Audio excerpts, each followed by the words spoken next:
Good evening, everyone. Today we'll be talking about the characteristics of living things and how they are different from non-living things. In the course of this study, I'm going to tell you what living things are and what non-living things are, and then I'll dwell more on the seven characteristics of living things, breaking them down. All right. So moving on, the first thing here is the living things. Now, living organisms are made up of what? Millions of atoms and molecules which are arranged in an orderly and complex way to produce this what? Living organisms. These living organisms compose of what we call atoms and molecules. Now, these atoms and molecules are arranged in a complex way. It is this complexity that makes it a living what? Organisms. And then these living organisms require what? A constant and high supply of what? Energy to maintain what? Its function. Now, living organisms can be either unicellular or what? Multicellular.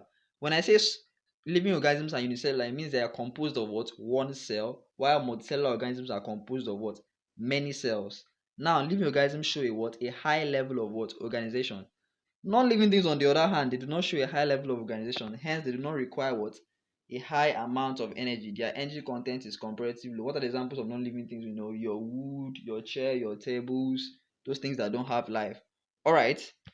Now, the characteristics of living things, you can see here, I have shown you the characteristics of living things here, from movement to respiration, ranging to sensitivity, nutrition, excretion, reproduction, and what? Growth. So I'm going to explain these characteristics of living things one after the other. Alright, the first one here is movement. We know that as living things, living things move their whole body, or they move parts of their body. Now, animals move their whole body, while plants do what? They move parts of their body in response to external stimulus. You cannot see plants move from a particular place to another place. Instead, parts of his body, which is the maybe the top part of his body, that is the apex, will move in response to stimulus like light. You notice that a plant is growing towards sunlight, where there is sunlight. That is the way it moves. All right, the next one here is respiration.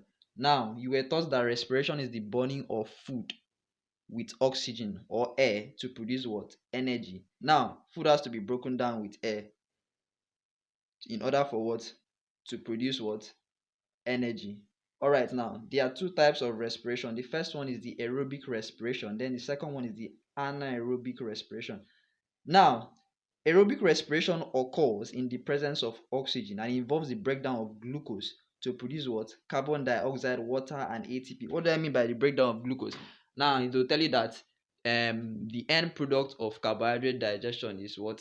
Is glucose. Now, when we eat food, carbohydrate food specifically, this carbohydrate food is broken down to what? To glucose. Now, this glucose is now further broken down to produce carbon 4 oxide and ATP, which is the what? The energy source. Now, anaerobic respiration, on the other hand, does not require what? Oxygen. Does not require oxygen. Now, glucose here is broken down to produce what? Ethanol, which is an alcohol, and also what? ATP. Now, moving on, nutrition. Nutrition is a vital characteristic of living things that refers to the process by which living organisms obtain and utilize nutrients from their environment to sustain life, grow, and reproduce. Obviously, as living organisms, you require food to stay alive. Plants, on the other hand, they make their food. We animals, we get our food from other sources. Now, this food is necessary to build its body and provide energy. Now, generally, animals obtain ready-made food from their surroundings. Now, they obtain this food from plants and other animals, while plants make their own food using simple organic substances and the sun's energy. Now, that is where photosynthesis comes in, where plants make their food with sunlight. Now, the two modes of nutrition are the first one. This is the first mode of nutrition, which is called the autotrophic nutrition. Now, what is autotrophic nutrition?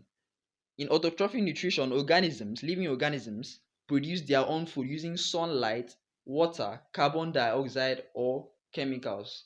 Now, examples of the organisms that are involved in autotrophic nutrition are the green plants, algae, and some bacteria. Now, there are two types of autotrophic nutrition. The first one is photosynthesis, while the second one is chemosynthesis. Maybe you have not heard of chemosynthesis before, but now in photosynthesis, we know that photosynthesis is the process by which green plants manufacture their food using what? Sunlight. And then what happens? The end product is usually what? Oxygen. Now, Here it says it's a system of biological processes by which photosynthetic organisms such as green plants, algae, and cyanobacteria convert light energy, typically from sunlight, into what? Chemical energy. The whole process is to convert light energy to what? Chemical energy. Necessary to do what? Fuel their metabolism. That is to produce what? Energy. Now the next one. Okay, we can see here that this is just the diagram for photosynthesis. We can see carbon dioxide combines with water. Now you can see that the solar energy, which is sunlight, is what is necessary for the photosynthesis to occur. Now the end product, if you see the arrow, the end product is glucose and what? Oxygen. So we can see that oxygen is the end product of what? Photosynthesis. Now plants, after photosynthesizing, they do what? They release oxygen for us. We humans, now we now breathe in this what? This oxygen. Now chemosynthesis. Now, as opposed photosynthesis, photosynthesis requires sunlight, but chemosynthesis here does not require sunlight. Chemosynthesis is the process by which food is made by bacteria or other living things, usually chemicals, as the energy source. In the absence of sunlight, take note, chemosynthesis occurs in the absence of sunlight. Now, below here is a little equation showing what? Chemosynthesis. You can see in this equation, there is no place where sunlight was necessary in this equation. All right. Okay. I told you that there are two modes of nutrition. The first one was the autotrophic nutrition. Now, this is the second one, which is what?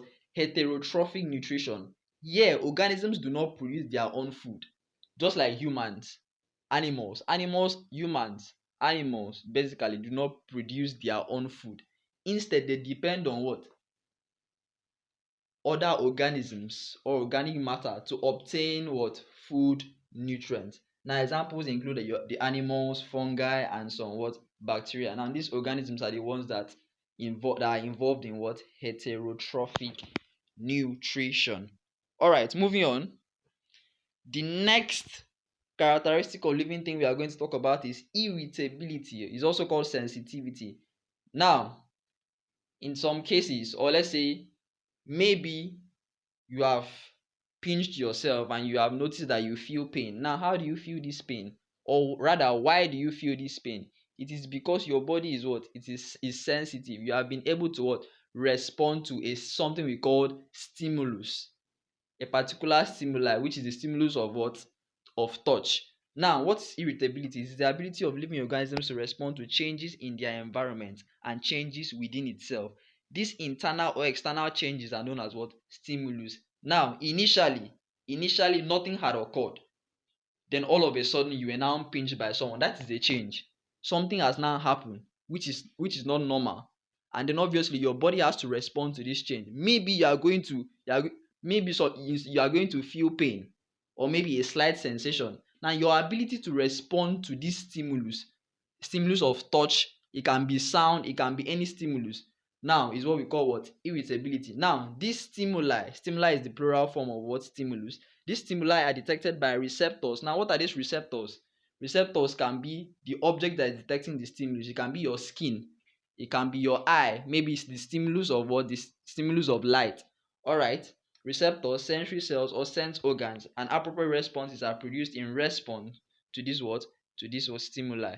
Now the next characteristics of living things is growth. All living things must grow. What is growth? Is the increase in size, usually accompanied by what? Development. Alright. The next one is excretion. Activities in the body of a living organism produce unwanted and sometimes toxic substances. These unwanted or toxic substances need to be taken out of the body through a process called what? Excretion. Now, what is now this excretion? Excretion is a process by which living organisms remove waste products and excess substances from their what? Their body. Now, excretion is essential in order to maintain proper bodily function and regulate the balance of fluids and electrolytes, preventing the buildup of what? Toxic substances. Now you are wondering why the diagram of the kidney is there. Well, the kidney is the primary organ for excretion in humans. Okay. Sorry. Reproduction. Reproduction. Reproduction is a biological process by which new individual organisms, now these individual organisms are called what? Offsprings, are produced from their parents, either what? Sexually or asexually. Now, those are the two types of reproduction: sexual reproduction and what? Asexual reproduction. Now, the first one, sexual reproduction, it involves the fusion of male and female gametes, that is the sperm and the egg cells, to form a zygote, which develops into what? A new individual. From the diagram, you can see the egg and the sperm cells fuse to form a zygote, which later forms what we call an embryo. Alright, so you can see that in sexual reproduction, there must be a fusion between the male sex gamete and the female what? Sex gamete. Now, asexual reproduction. Now, in asexual reproduction, there is no fusion of male and female sex gametes. It involves the production of offspring without the fusion of gametes, resulting in genetically identical individuals. Examples of asexual reproduction include, I'm sure you have heard of binary fission, budding, regeneration, and so on and so forth. In further studies, we are going to explain these things. Alright. Now, what are the differences between plants and animals? We have now identified plants and animals as what? Living things. The classification of living things. Living things are classified into plants and animals, basically. So now, the first difference is that their mode of nutrition. Plants have an autotrophic mode of nutrition because of the presence of what we call chlorophyll. That is in green plants. Chlorophyll is necessary for what we call photosynthesis. On the other hand, animals have heterotrophic mode of nutrition since they lack what? Chlorophyll.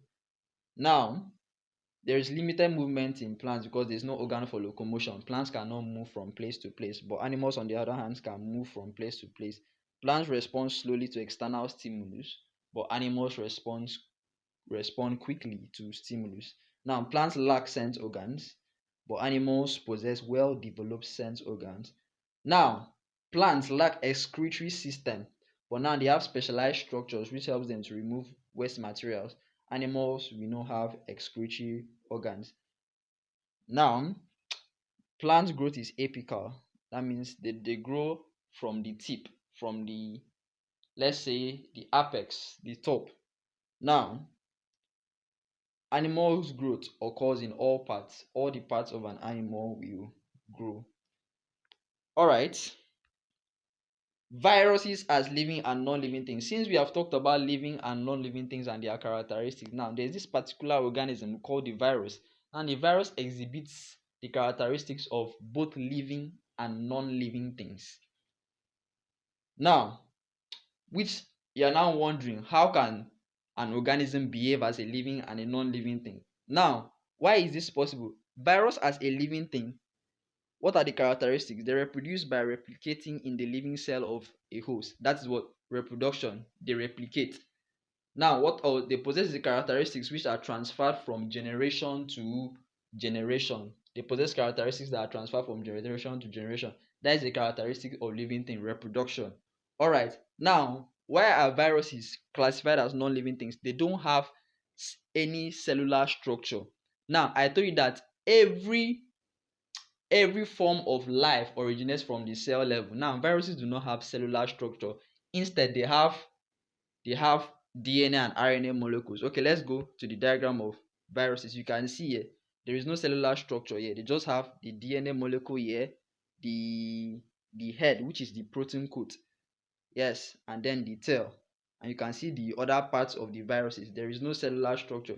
I am going to talk on the cellular structure components of a cell, and you are going to know what I mean by these cellular structures.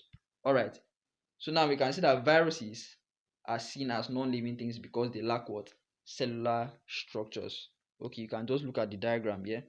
Okay, in our next class, we are going to talk about the cell and the function of its components. So for now, we are going to round up this class. Thank you for listening.